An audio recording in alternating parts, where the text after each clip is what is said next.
la de física que no te deja abrir por pero le vas a un PN. Bueno, ya, hermano. Acá.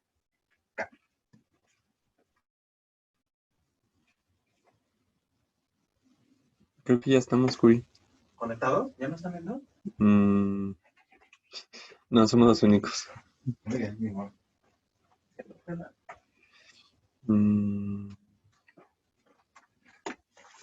A ver, Curi.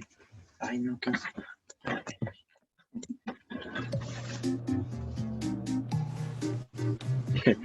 Mira, ya está la doctora Sandra. Sí. Oye, Javier. ¿Hola? Ay, se ve. Sí. Sí. Ok. Bueno, buenos días, doctores. Soy Josué Curi, residente de primer año de radiooncología. Vamos a hablar hoy sobre la anatomía, parte sobre la anatomía tomográfica de narices paranasales. Ay, a ver. Okay. Bueno, para empezar hablar un poco de la técnica, ya que ya que el cráneo cuenta con estructuras como músculo, como hueso, como tejido graso. Bueno, se dice que se prefiere usar, de preferencia usar la ventana de tejido blando. También se puede usar la ventana de hueso e incluso la de nebro, pero para abarcar mayores estructuras y verlas mucho mejor, se prefiere usar una ventana de tejido blando. También hay que recordar que por encima del yoides, la mayoría de las estructuras van a ser simétricas. Entonces, esto nos va a ayudar, no todas, pero la mayoría, nos va a ayudar pues para ver si hay alguna simetría por arriba del yoides, pues pensar en alguna patología, en alguna enfermedad. La tomografía va a ser mucho mejor que la resonancia magnética para identificar lo que son erosiones óseas y también en lo que es el paladar duro, pues se va a preferir usar más la tomografía. Así En es. cuanto a la cavidad nasal, bueno, la cavidad nasal van a ser dos estructuras triangulares separadas por un tabique nasal en la línea media. Este tabique nasal se compone de un cartílago anterior, que va a ser el cartílago septal, y un componente óseo, que es el tabique óseo. Tenemos que la raíz de la nariz se va a componer de 3 huesos. La parte nasal, que es del frontal, la parte frontal, que es del maxilar, y la nariz. A ver, déjeme ver. No, porque al final de cuentas. Ok. No sé si se ve el cursor. Aquí se ve la parte frontal del maxilar, la parte nasal del frontal y los huesos propios de la nariz. También vemos que se compone de los cartílagos del tabique, aquí se ve en medio. El cartílago nasal lateral también, y el cartílago alar, que a su vez se va a componer de un lateral y de un medial. Tenemos los límites y las relaciones de la cavidad nasal. Tenemos las relaciones superiores, va a ser el seno frontal, el seno esfenoidal, la fosa craneal anterior con el lóbulo. En la parte inferior va a estar el paladar y la cavidad nasal. En la parte medial se encuentra la otra cavidad nasal y lateralmente va a estar el seno maxilar, las celdillas etmoidales, la órbita y la fosa pterigopalatina, que en un momento más vamos a hablar de esta estructura que es muy importante. Y los límites, en el límite superior pues, está propiamente el hueso nasal, el frontal, la lámina cribosa del etmoides, el cuerpo del esfenoides. Inferiormente va a estar la apófisis palatina del maxilar, la lámina horizontal del palatino. Anterior va a estar la nariz externa, posterior las coanas. El doctor está. Tabique nasal va a estar por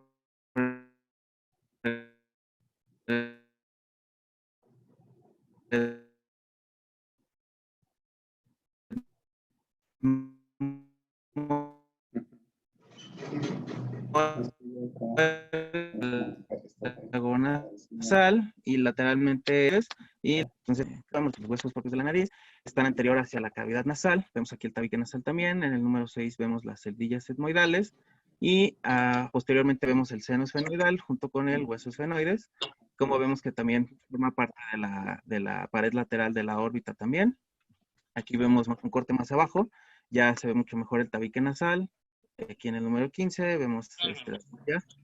Vemos el senos maxilares en el número 16 a los lados, el hueso maxilar en el 17, en el 7 vemos igual el seno esfenoidal, junto con el cuerpo de la esfenoide en el número 8. Entonces, la pared lateral de la cavidad nasal es un poco compleja, van a ser 8 huesos los que lo van a componer, y se va a dividir en anterior, medio y posterior. Lo que vemos como el anterior viene siendo el proceso frontal del maxilar y el lagrimal. Vemos en la parte media el laberinto etmoidal, el maxilar igual y el cornete inferior, también aquí. Y en la parte posterior vemos la lámina perpendicular del palatino, aquí. La lámina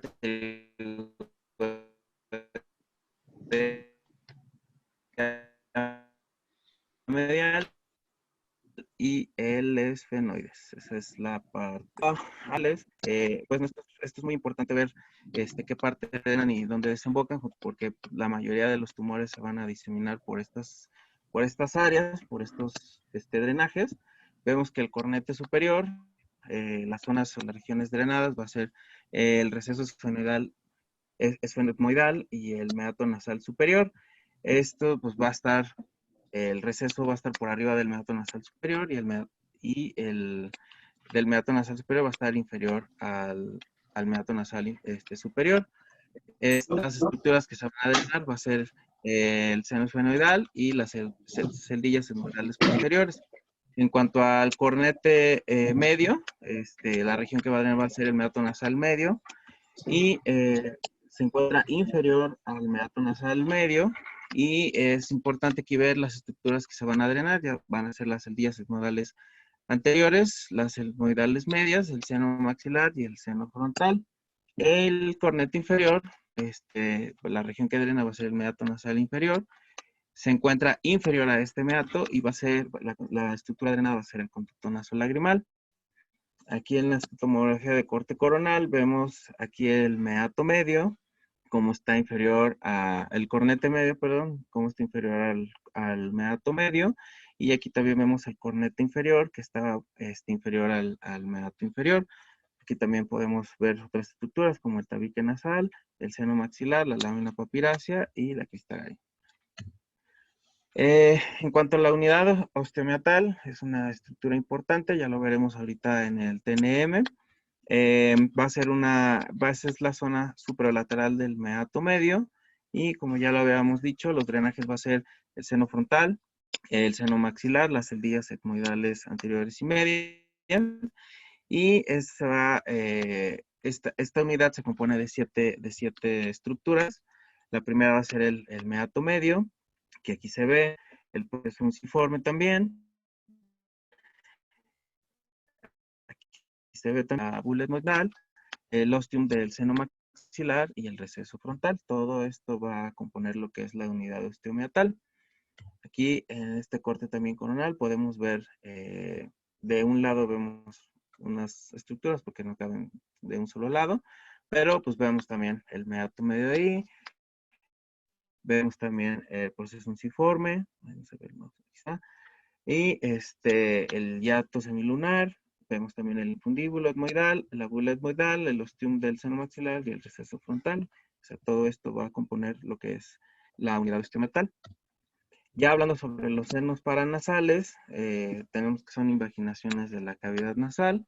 Van a estar tapizados por epitelio respiratorio, y los que nos vamos a mostrar ahorita va a ser el seno frontal, el seno etmoidal y el seno maxilar, que es el más importante de todos. El seno frontal, tenemos que se desarrolla, se desarrolla de las extensiones de las células aéreas etmoidales anteriores. Van a ser simétricos estos dos senos, y en las relaciones, aquí bueno, lo podemos ver, perdón. En las relaciones que tenemos superiormente se encuentra la fosa craneal anterior, y su contenido. Inferiormente va a estar lo que es la órbita, las celdillas etmoidales anteriores y la cavidad nasal. Anterior va a estar la frente y los arcos supraciliares. Posteriormente se encuentra la fosa craneal y su contenido. Y medialmente se encuentra el otro seno, podemos ver aquí no se ve, y la desembocadura de este seno, y como ya lo habíamos dicho, es el meato nasal medio. En cuanto al seno maxilar, tenemos que el cáncer del seno maxilar es el más común. En cuanto a la ubicación y la extensión de las lesiones, tiene importancia pronóstica. Y tenemos aquí lo que es la línea de Ongren, que esta línea es una línea imaginaria que divide el canto medial del ojo con el ángulo de la mandíbula, aquí. Y esta línea se utiliza para dividir el seno maxilar en una porción antero-inferior y una porción postero-superior. Esto nos ayuda para el pronóstico, dado que las estructuras que son antero-inferiores van a ser de buen pronóstico y las estructuras que se encuentran posteriores tienen peor pronóstico. En cuanto seguimos con el seno maxilar, bueno, pues ocupa el cuerpo del seno maxilar. Van a ser unas cavidades piramidales grandes. Aquí se va a ver. Aquí están los senos maxilares. Son unas cavidades piramidales grandes, delgadas. El límite superior va a ser el piso de la órbita. Aquí está el piso de la órbita. Y junto con estos, los nervios y los vasos infraorbitarios que corren por el piso de la órbita. Y el límite inferior van a ser las raíces molares y premolares, que aquí no se ven en esta tomografía. Medialmente va a estar la cavidad nasal, y lateral y anteriormente van a estar las mejillas, y posteriormente se encuentra la fosa infratemporal y la fosa pterigopalatina. Ahorita vamos a hablar de ello, y también la desembocadura de este seno va a ser igual en el meato nasal medio. Aquí se ve también un corte sagital, como se ve el seno maxilar. Y bueno, ya hablando de la fosa pterigopalatina, es una estructura bastante importante que nosotros como radiooncólogos tenemos que tener muy en cuenta. Se compone de dos fosas, la izquierda y la derecha. Los límites, anteriormente va a ser seno maxilar, aquí se ve, la mayoría de los esfenoides, y medialmente se va a encontrar el palatino y lateralmente se encuentra la fisura pterigomaxilar. Aquí también la podemos ver. A ver. Y justamente las comunicaciones, que es lo más importante de esta fosa pterigopalatina, ya que, como vemos, son 7 las comunicaciones que tiene, y esto pues va a ser muy importante para la diseminación del tumor. Entonces vemos que la fosa pterigopalatina pues realmente comunica lo que es la cavidad nasal, junto con la cavidad oral, la fosa infratemporal, que también es muy importante, la órbita, la faringe y la fosa craneal media. Entonces, aquí en esta tomografía podemos ver cómo la fosa pterigopalatina conecta básicamente todas estas estructuras, desde un corte sagital con el corte axial, y aquí también lo podemos ver en el corte coronal, cómo comunica básicamente todas las estructuras, y pues es muy importante que nosotros lo tengamos en cuenta. Y aquí también tenemos las celdillas, el seno etmoidal. Este se compone de 3 a 18 celdas etmoidales de cada lado. Tenemos que la lámina paperácea va a ser la pared lateral. Aquí se ve la pared lateral de los senos etmoidales, y esto lo va a separar de las órbitas adyacentes. Las relaciones tenemos en superior, tenemos la fosa craneal anterior junto con su contenido, el hueso frontal, y medialmente va a estar la cavidad nasal, y lateralmente, pues, como dijimos, la pared de la órbita. En cuanto al TNM, por la JCC del 2018, tenemos el seno maxilar. Va a estar lo que es T1, va a ser solamente un tumor limitado a la mucosa del tejido maxilar, sin erosionar lo que es el hueso. de esta estructura. En el T2 tenemos que aquí ya va a erosionar y va a destruir la pared ósea, va a tener extensión al paladar duro y al meato nasal medio, pero no va a llegar a lo que es la pared posterior del seno maxilar ni a las placas pterigoideas. Eso ya va a ser del T3, en el cual ya invade cualquiera de estas estructuras, el hueso de la pared posterior del seno maxilar, los tejidos subcutáneos, el piso, pared medial de la órbita, la fosa pterigoidea y los senos etmoides. 4B, que es moderadamente avanzado y muy avanzado.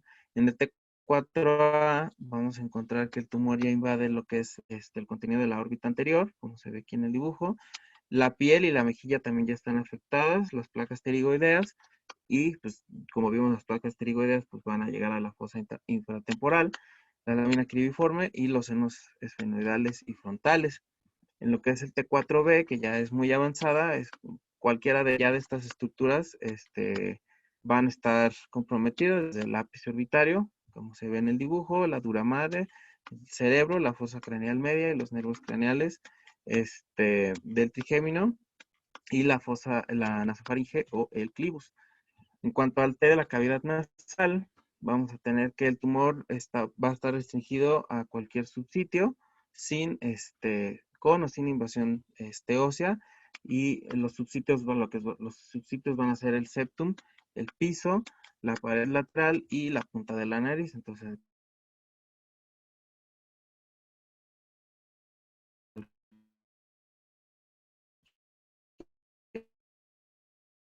de estos sitios puede estar el T1. En el T2 ya va a ser, va a invadir la pared medial o el piso de la órbita, el seno maxilar, el paladar o la lámina cribiforme, como lo vemos en la tomografía y en el dibujo. Aquí también ya está invadiendo la pared medial. El T4A también va a ser moderadamente avanzado, igual va a tener contenido de la órbita anterior, piel de la nariz o las mejillas, extensión mínima de la fosa craneal anterior, a las placas pterigoideas y al seno esfenoidal frontal. Y ya hablando del T4B, que es una enfermedad local muy avanzada, el tumor ya puede invadir cualquiera de las siguientes estructuras, igual como en el T4B del maxilar, el ápice orbitario, la dura madre, el cerebro, la fosa craneal media y los nervios craneales distintos de B2, y la nasofaringe o el clivus. Y ya. Okay. ¿Cómo se llama? Espérame. ¿A la otra?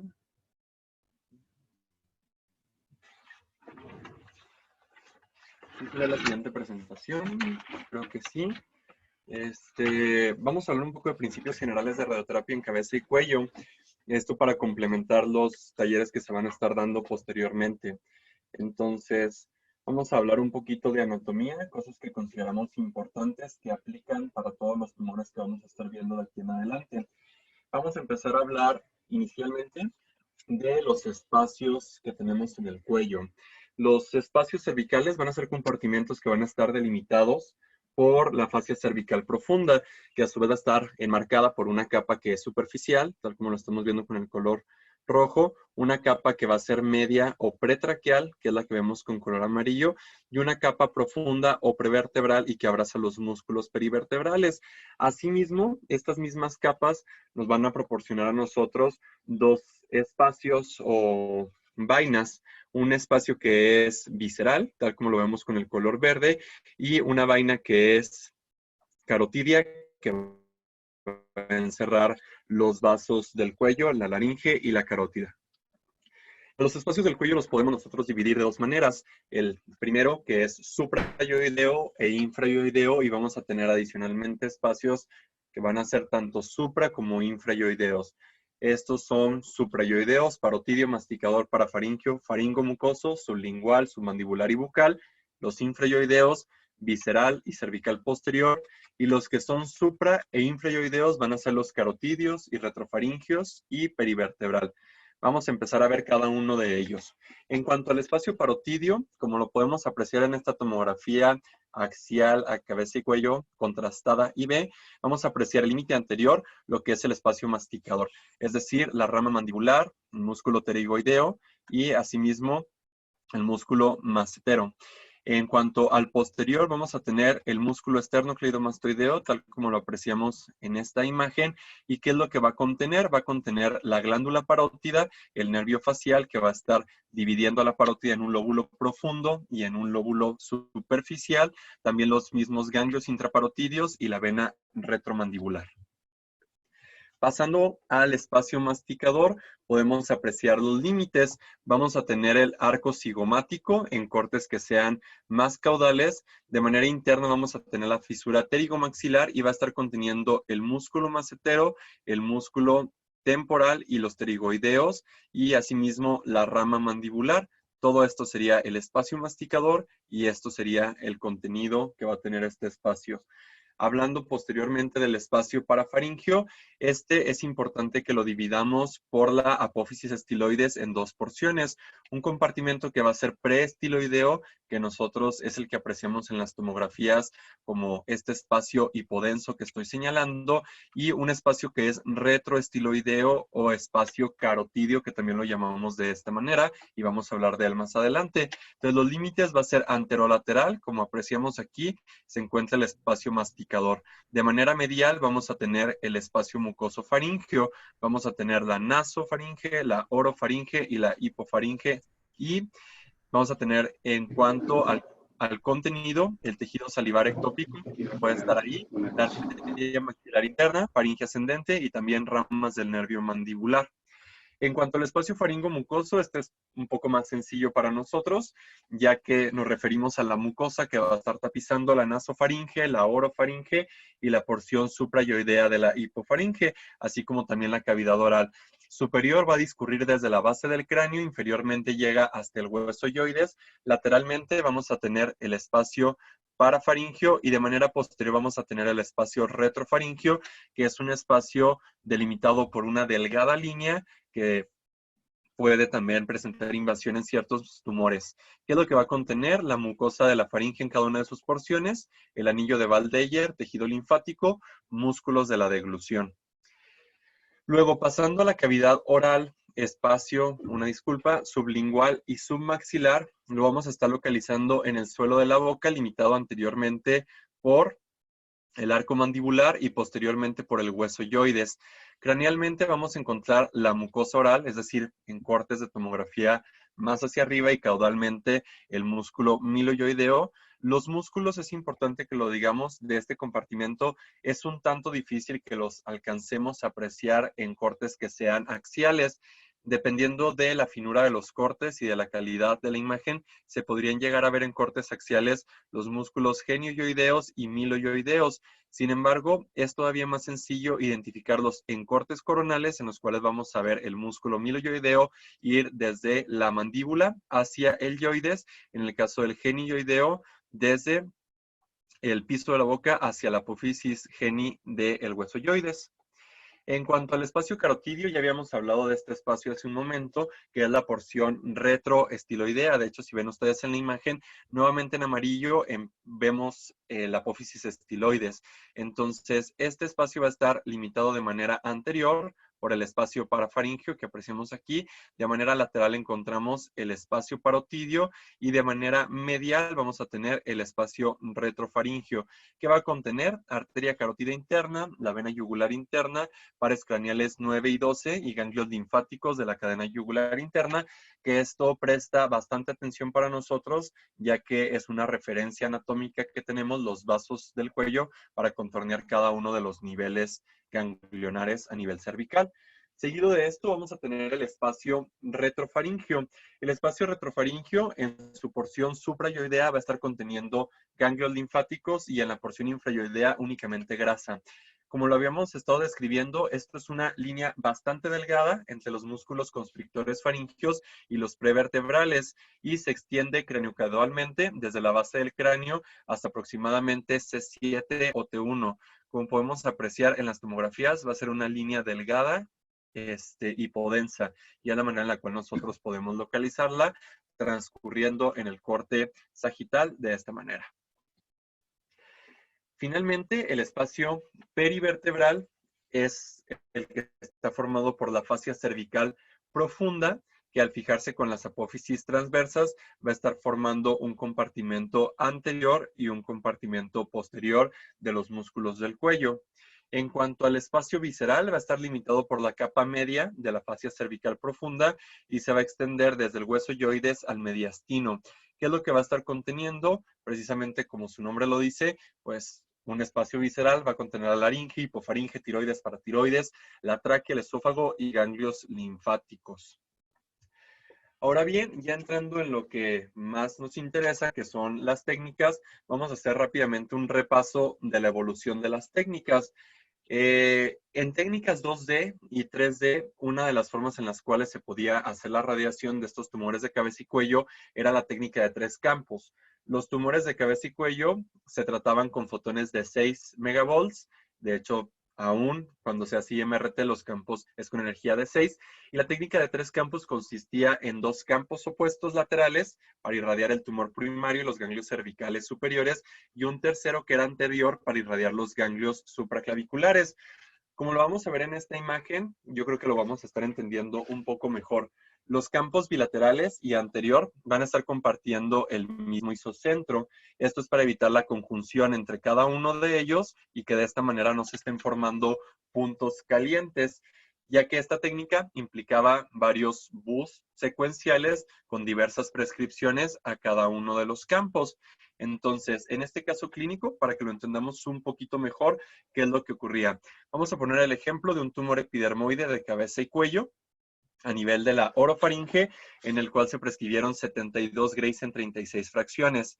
En el punto A, que ustedes aprecian, se prescribieron 42 Grays en 21 fracciones que iban hacia la porción del primario e iban hacia los ganglios del cuello superior. Así es como lo establecen en la bibliografía, que serían los niveles retrofaringios, que sería el 2 superior, el 3 y una porción de el 4 también. Entonces, luego, lo que hacían para evitar la dosis hacia la médula es que se iban a 54 Grays, pero como pueden apreciar aquí en el B, metían un bloque y eso permitía librar la médula de una dosis más alta. Seguido de esto, en el C, la médula sigue bloqueada, pero si ustedes aprecian, ya no estamos radiando por completo todo el cuello. Esto era para llevar a más dosis al primario, en este caso a 66 Grays. Asimismo, todas las probables áreas de diseminación con base a los riesgos de cada uno de los subsitios de cabeza y cuello.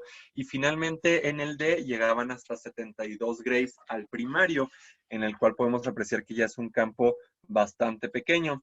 Finalmente, en los esquemas E y F tenemos la irradiación ganglionar hacia cuello inferior y hacia los niveles supraclaviculares, en los cuales en la figura E podemos apreciar un bloque central. Este bloque era para evitar radiar la laringe, que no llegara a tanta dosis. Y en el F apreciamos que se hace una nueva reducción, pero en esta reducción también están interponiendo un bloque a nivel de la médula espinal, también para evitar que llegue a mayor dosis esta región. Si nosotros apreciamos en un color wash cuál era la visualización de estas dosis, podríamos apreciar los 70-72 Grays que se le daban a estos pacientes a nivel del primario, tal como lo apreciamos aquí. Posteriormente, la dosis de 66 Grays hacia las áreas de mayor diseminación regional, esto en corte axial, en corte sagital y en un corte coronal. Posteriormente 56 Grays para los ganglios y 50 Grays. En la cual, digo, es importante decirlo, pues la distribución es hacia todo, sin importar los órganos sanos. Esto es lo importante mencionarlo en cuanto a la evolución de las técnicas.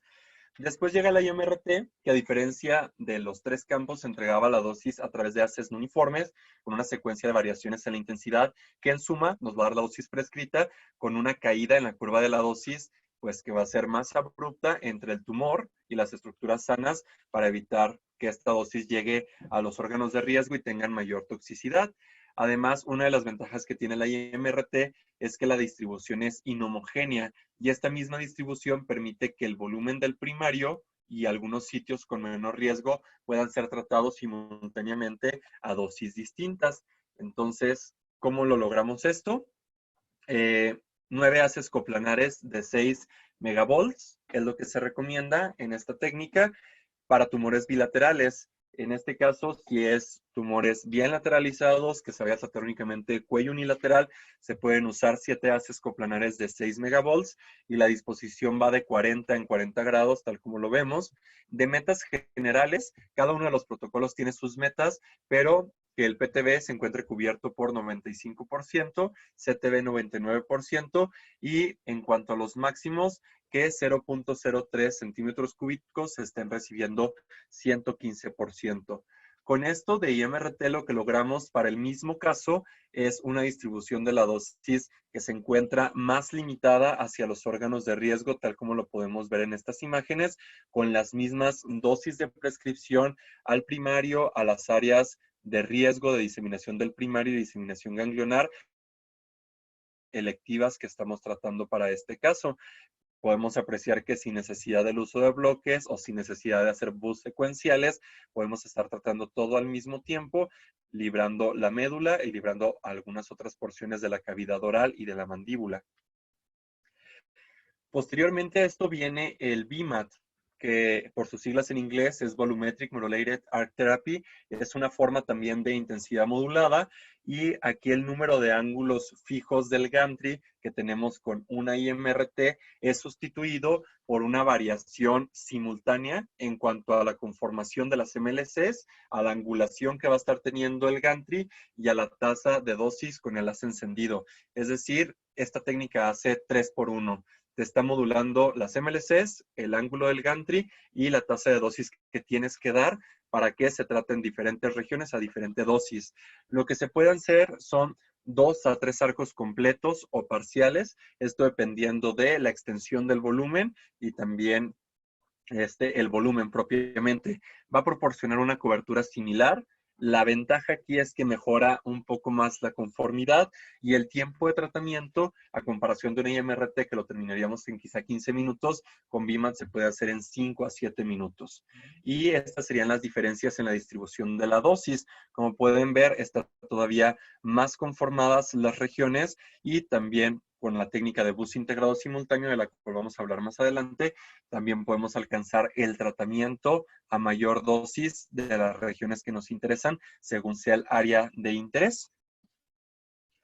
Entonces, entrando a bus integrado simultáneo, esto es importante. ¿Por qué? Porque lo que antes hacíamos de manera secuencial, es decir, hacer varios planes, un plan para el riesgo alto, un plan para el riesgo intermedio y un plan para el riesgo bajo, ahora se puede hacer en un mismo momento, reduciendo el trabajo para nosotros, el trabajo para los físicos y pues también reduciendo el tiempo de tratamiento, ya que hemos visto que en tumores epidermoides en cabeza y cuello, esto impacta favorablemente en el control y supervivencia de los pacientes. Entonces, el bus integrado aprovecha al máximo las capacidades de la IMRT o VMAT y permite tratar diferentes compartimentos de la enfermedad a diferentes dosis de radiación, esto en forma simultánea. Esto es un ejemplo de lo que se logra. Vemos áreas con color rojo que están recibiendo la mayor dosis, que en este caso estaría a una prescripción de 72 aproximadamente, y vemos áreas que están más frías, que son las de color verde. Estas, al ser áreas selectivas, están tratadas a una dosis menor, y eso es lo que podemos llegar a alcanzar con bus integrado simultáneo. Ahora es importante también que hablemos de evaluación del paciente. Una vez que el paciente llega a la consulta de cabeza y cuello, tenemos que hablar con él y debe de entender, y también nosotros debemos entenderlo, que la radioterapia de esta región, sumada a la cirugía, en algunas ocasiones puede causar déficits complejos, anatómicos y funcionales, por lo cual todos los pacientes deberían de tener una evaluación odontológica, de foniatría, de terapia de lenguaje y nutrición.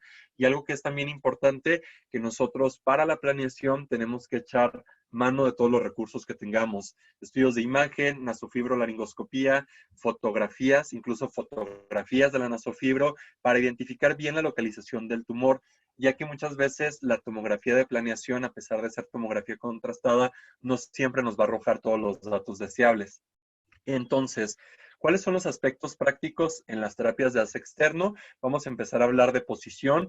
La posición supina va a ser la más frecuentemente utilizada para las técnicas que vimos. Una de las técnicas es que también el paciente tenga un open neck, es decir, que el paciente gire por completo el cuello. Esto es sobre todo si se piensa dar electrones en tumores que estén bien lateralizados en cabeza y cuello. Y una posición que tiene una ventaja bastante interesante, porque lo hemos vivido aquí en el instituto, pero que también tiene sus desventajas, es que el paciente se encuentre sentado, tal como lo vemos en esta imagen, en la cual usan unos dispositivos para que el paciente permanezca sentado, un colchón al vacío que permite que tenga pues un amoldamiento hacia la estructura torácica y de extremidades y también una máscara termoplástica. Sin embargo, pues no es reproducible desde el punto de vista en que no podemos nosotros sentar al paciente en el tomógrafo al momento de la tomografía de simulación. Esta es la técnica de OpenEck, igual se puede utilizar con una máscara termoplástica corta para que de esta manera evitemos la dosis hacia otros órganos. Es importante notar que esta también tendría desventajas en el caso que sean tumores bilaterales o tumores muy voluminosos, y esta es la que más reconocemos nosotros de aquí de nuestro centro, que es el paciente de cúbito supino con extensión del cuello, uso de máscara termoplástica corta y con los brazos hacia los lados y hombros desplazados hacia abajo. En cuanto a la inmovilización, las máscaras termoplásticas pues proporcionan algo de confort, a pesar de que pueden llegar a ser algo incómodas, y es importante que estas máscaras tengan cierta delgadez para evitar un efecto bolus y por ende mayor depósito a la piel y menor dosis hacia donde nosotros lo deseamos. También se pueden utilizar plataformas de poliuretano occipitales o colchones al vacío que son también occipitales, y esto permite un amoldamiento del paciente para que la extensión y flexión cervical siempre sea la misma al momento del tratamiento de los pacientes. Algo bastante importante que deberíamos empezar a echar más mano aquí es el servicio de prótesis en cabeza y cuello, ya que estos stents, como se encuentra en literatura, pues son hechos a la medida, pueden deprimir la lengua, pueden protruir los labios y por ende reducir la dosis a tejidos sanos, y también marcas radiopacas, que esto sí lo usamos nosotros, es el Ritex, el hilito morado que van a ver en las tomografías de simulación, en la cual podemos delimitar la extensión del tumor para que de esta manera, al momento de trasladarlo a la tomografía, pues minimicemos inclusión de tejidos sanos, o pues también en su caso que dejemos fuera áreas de tumor que deberíamos de estar tratando. Este es un caso de cómo una prótesis puede ayudar a desplazar la dosis y el órgano de riesgo de una manera pues sencilla y adecuada. En este caso, con esta prótesis de cera que se está colocando la paciente al lado de la lengua y que podemos ver aquí en la tomografía, vean cómo la lengua queda desplazada hacia el otro lado, y esto es bastante conveniente porque al momento de ver las líneas de isodosis, la lengua está quedando fuera de la línea de isodosis de los 50 grays, incluso por fuera de la de 40 grays. Esto es importante porque estamos limitando la toxicidad a los órganos, menos mucositis y por ende mejor apego a que el paciente termine el tratamiento de la manera adecuada. En cuanto a tomografía de simulación, ya vimos, hay que individualizar el caso, hay que ver cuál es la inmovilización más adecuada, la posición que el paciente pueda adoptar, dado el mal manejo de secreciones, dada la incomodidad que tienen para respirar. Se recomienda el uso de contraste intravenoso e idealmente los cortes deberían de ser menores a 3 milímetros para permitir una precisión en los volúmenes, aunque en los casos de cabeza y cuello, de tumores que se acercan hacia la bóveda craneal, se recomienda que sean incluso menores de 2 milímetros o 1.5 milímetros.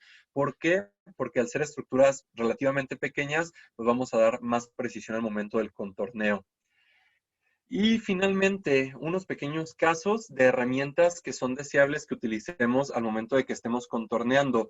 Una es la resonancia magnética. En este caso, como podemos apreciar en la tomografía, vemos un ganglio pequeño que está aquí en la tomografía contrastada, en la cual hacen la descripción en este artículo del 2015 de Vincent Gregoire, que lo dictan en la tomografía como un ganglio que es normal. Sin embargo, al momento de hacer la resonancia magnética ponderada entre 1 en su presión grasa y también al hacerle coeficientes de difusión a este ganglio, se dan cuenta que es altamente sugestivo de malignidad.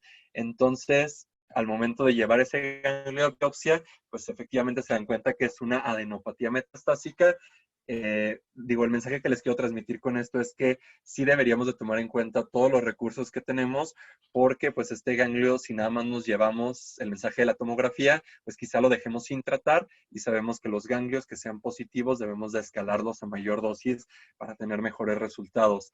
Este es otro caso en el cual tenemos pues un uso de resonancia magnética para la identificación del primario. En este caso es un tumor de cavidad oral, de subsitio lengua, y veamos cómo en una secuencia pues sencilla de T1 no vamos a alcanzar a ver quizá la extensión del tumor. Sabemos que existe algo, pero no estamos valorando la extensión real. Esto también al momento de contornear el GTB para darle CTB del primario y el PTB del primario, porque es de alto riesgo, pues es importante para que quede bien enmarcado, y al momento de aplicar contraste y de llevarlo a otra secuencia que es la de T2, pues nos podemos dar cuenta de toda la extensión que tiene este tumor epidermoide de lengua móvil. Otro de los casos es el uso del PET-CT. Esto es bastante importante porque la mayoría de los pacientes que vamos a ver en consulta de cabeza y cuello tienen tanto resonancia magnética como PET-CT.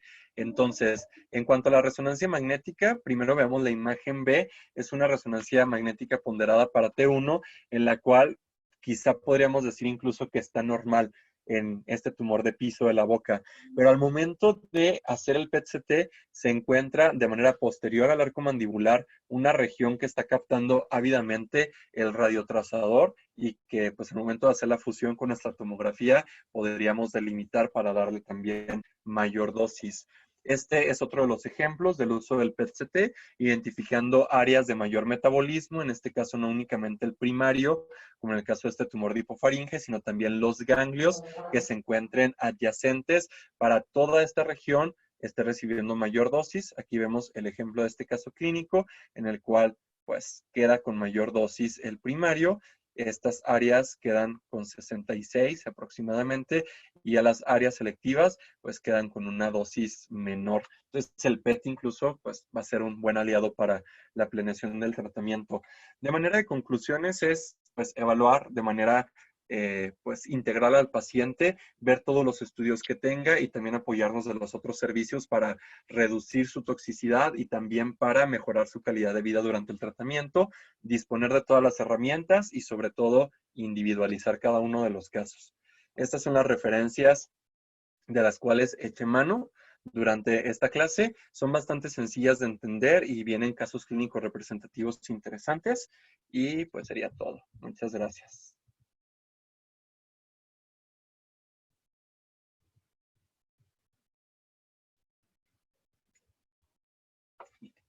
Así. No sé si hay algún comentario de alguien.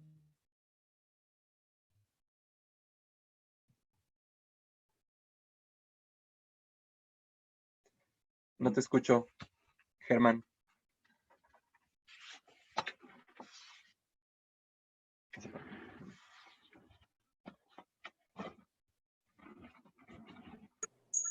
¿Ya? ¿Me escuchan? Sí. Déjale a tu volumen.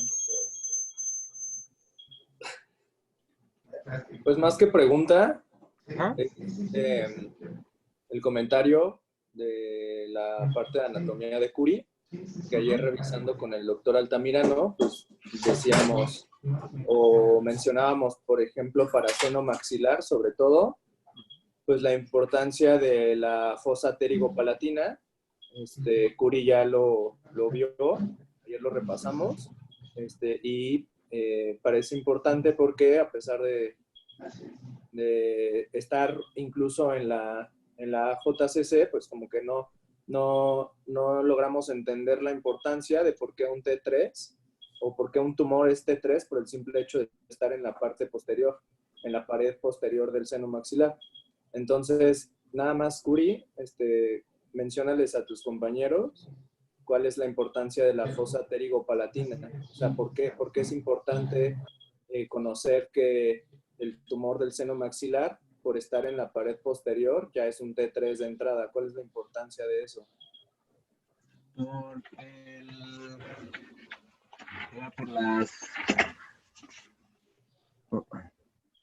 O sea, por la diseminación que tiene, ya que no, o sea, la fosa pterigopalatina comunica todas esas cavidades, pues es importante que si llega un tumor a esa zona, pues se puede extender hasta todos esos lados.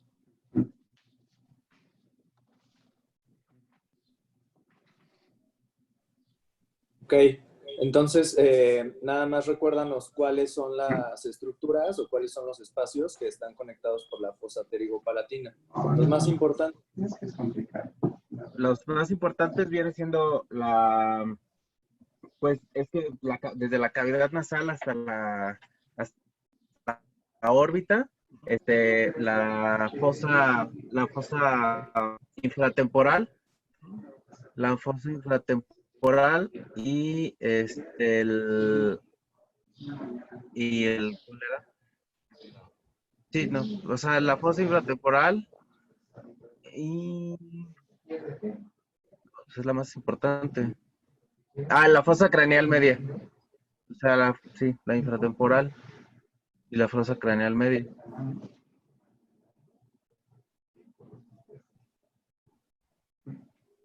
Mejor.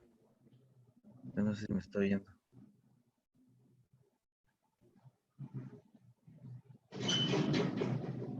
Espera. Mira, es que lo va a poner. Quita el fondo. Ahí está.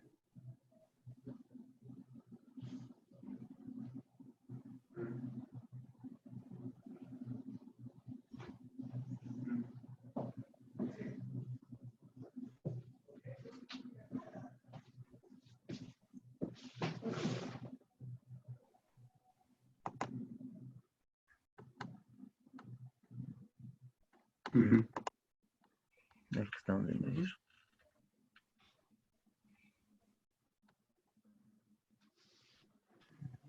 Ujú.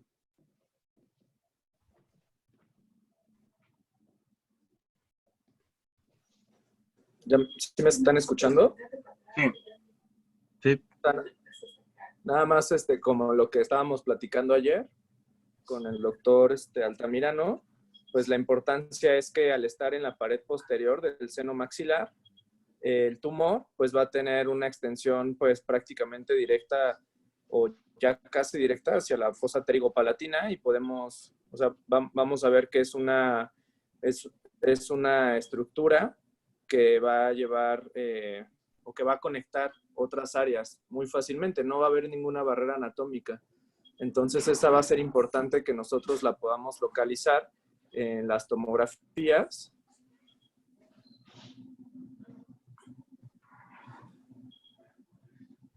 Va a ser un poquito más sencillo si lo hacemos en la ventana de hueso.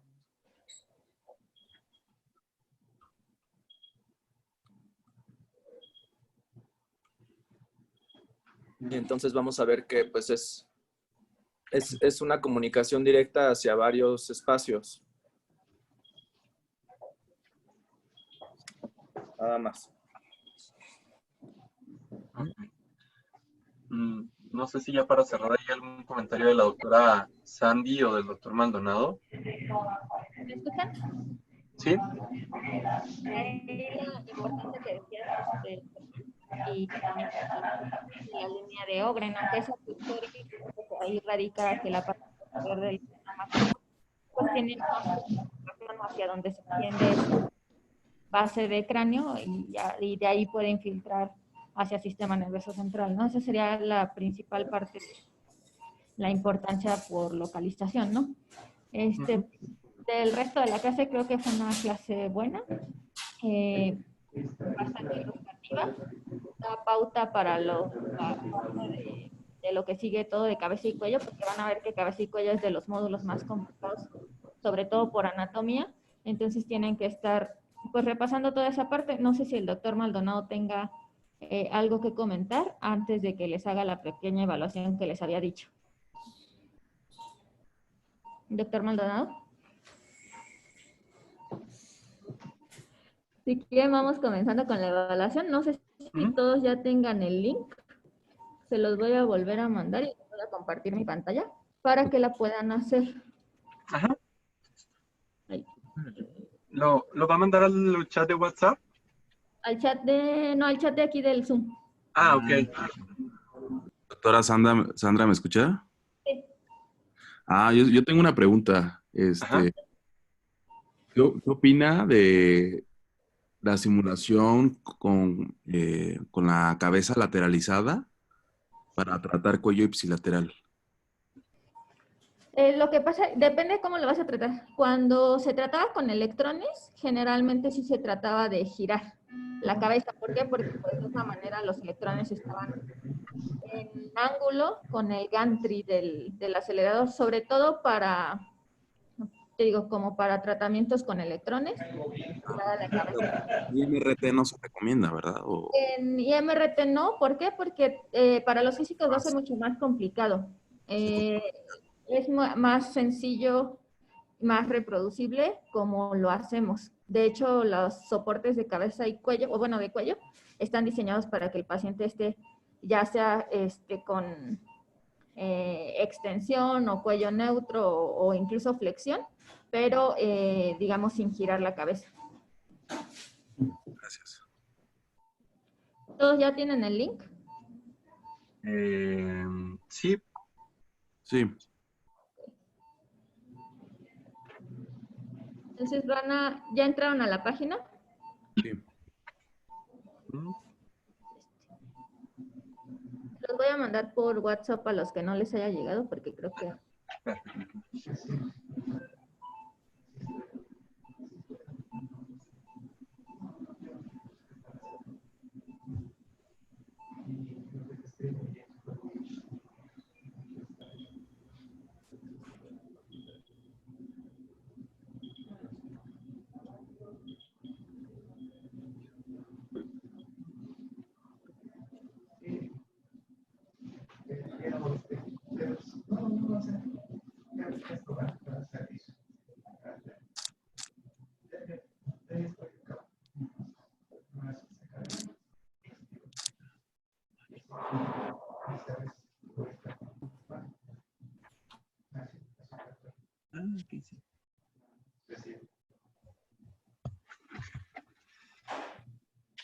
Ya lo mandó.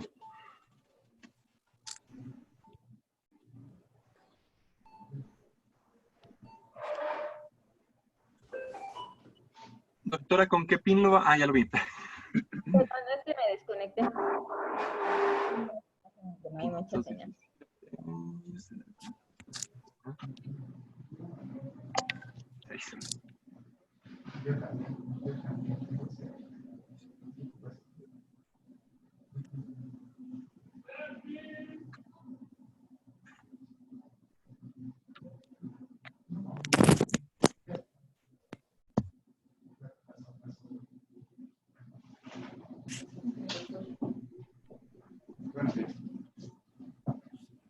Porque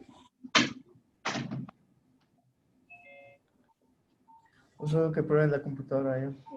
Pues lo voy a ver. El PIN, ¿verdad? Es lo único que Y necesito. eso sí abre. Bueno. sí, ¿Cuántos estamos conectados?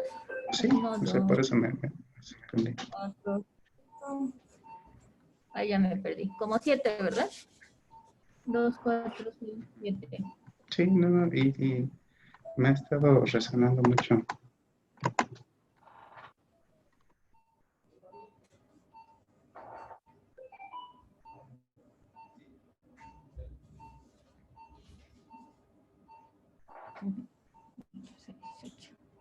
¿Alguien más falta?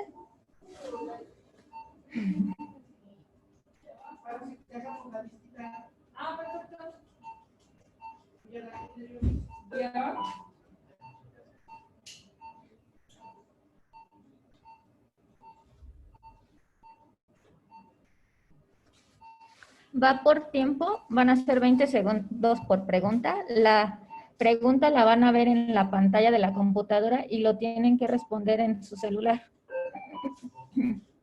Entonces creo que ya estamos todos.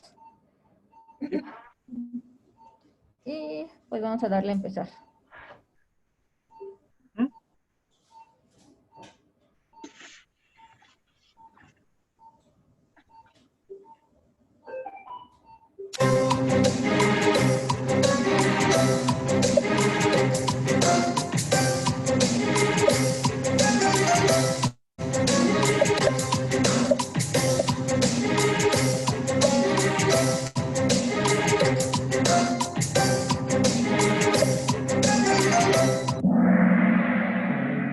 Ok, 8 la tuvieron bien. Aquí ya pueden ver quiénes son. La respuesta pues es el cricoides, los demás son cartílagos pares, ¿no? Vamos con la siguiente. ¿Cuál era la pregunta, doctora? No se vio. Yo no la vi. Se ve en la pantalla de tu computadora. Ah. ¿Cuál es en la pantalla de mi, o sea, la que les estoy compartiendo? Ah, a ver, ya. Ja, Ahorita, ok. ¿pueden ver la pantalla? Ahí sale el puntaje de los 5 que contestaron más rápido y que contestaron correcto. Ah, ok, estaba viendo la otra pantalla. Va. Entonces, va la siguiente. De todos modos, se las voy a leer. Subsitio más frecuente del cáncer de nasofaringe. Las respuestas también aparecen en la pantalla. Lateral, ¿no?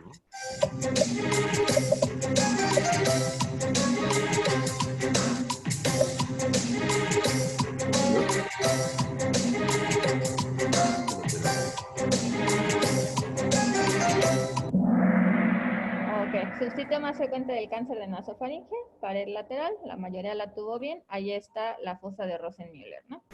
Entonces, igual, ahí pueden ver en la siguiente quiénes llevan puntaje y cómo vamos yendo, ¿no? Cuenta, digo, no es una carrera, pero es bueno que ustedes sean ágiles también para responder. Vamos con la siguiente. Por el agujero redondo emerge ¿qué nervio? ¿Cuál de los siguientes?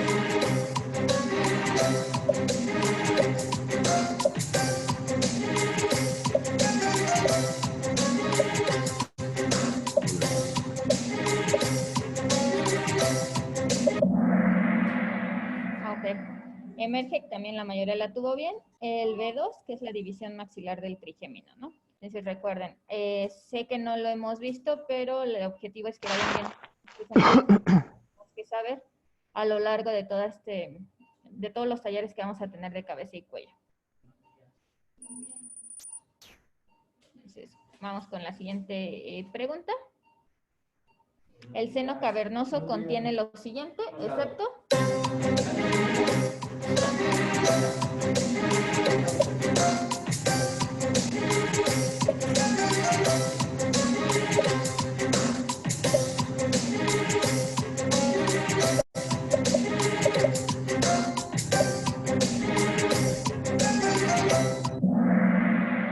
Todos excepto el par 2, ¿no? Entonces, el 3, el 4, el B1, el B2 son el contenido del seno cavernoso. 8 la tuvieron correcta. Bueno, Chava hizo trampa porque él dio la clase. La siguiente pregunta, sitio más frecuente de cáncer del tracto sinonasal.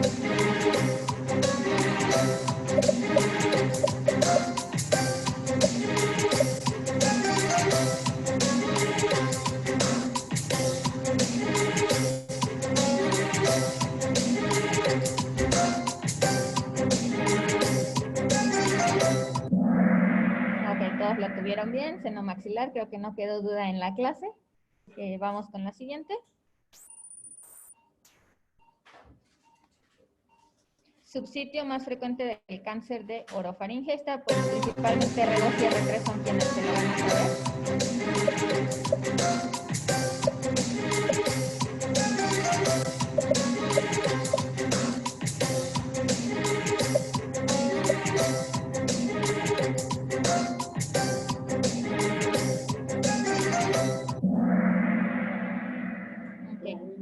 Amígdalas palatinas, también la mayoría la tuvo bien. Esto pues va a corresponder en 3 clases más o menos que veamos este tema.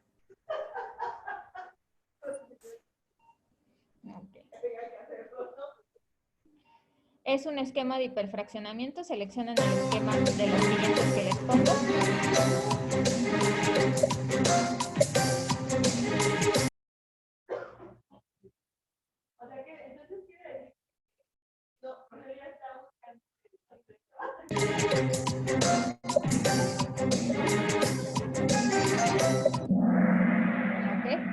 Recuerden que el esquema de hiperfraccionamiento es aquel que la dosis por fracción es menos. De aquí dividiendo, pues sabemos 72 entre 36 son fracciones de 2. 54 entre 33 son fracciones de 1,63. Y 81,6 en 68 son fracciones de 1, 2 y bueno, la característica es que son 2 veces al día. Esto lo habíamos visto en las primeras clases.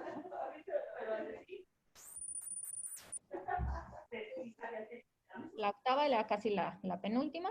Toxicidad asociada a radiación de mandíbula es.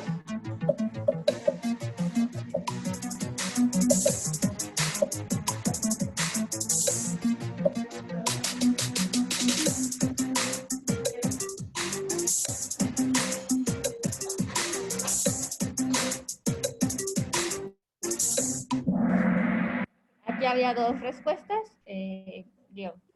Si pusieron alguna es correcta. Trismus o osteoradionecrosis son las dos principales toxicidades que puede causar la radiación por arriba de los límites de la mandíbula.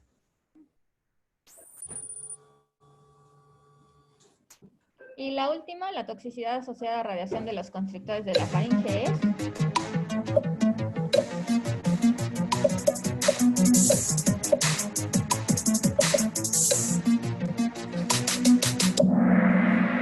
Ok, todas la tuvieron bien. Digo, el examen, esta pues evaluación era más que nada para que se adaptaran un poquito también a los que no habían podido utilizar este sistema. Y pues ver qué tanto pueda funcionar para que también repasemos algunos conceptos en cada clase que tengamos, ¿no? Creo que serían los comentarios que les daría. Creo que el doctor Maldonado se quedó sin conexión, pero no sé si tengan alguna otra duda. ¿Qué les pareció la evaluación? ¿Cómo quedaron los lugares? Solo doctor? queremos saber las posiciones. Doctor. Bueno, a ver, espérenme tantito. Que creo que la dejé de...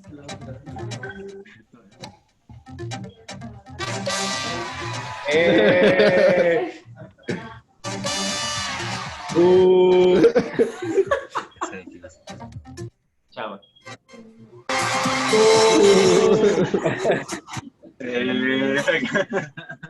Mira, soy la T.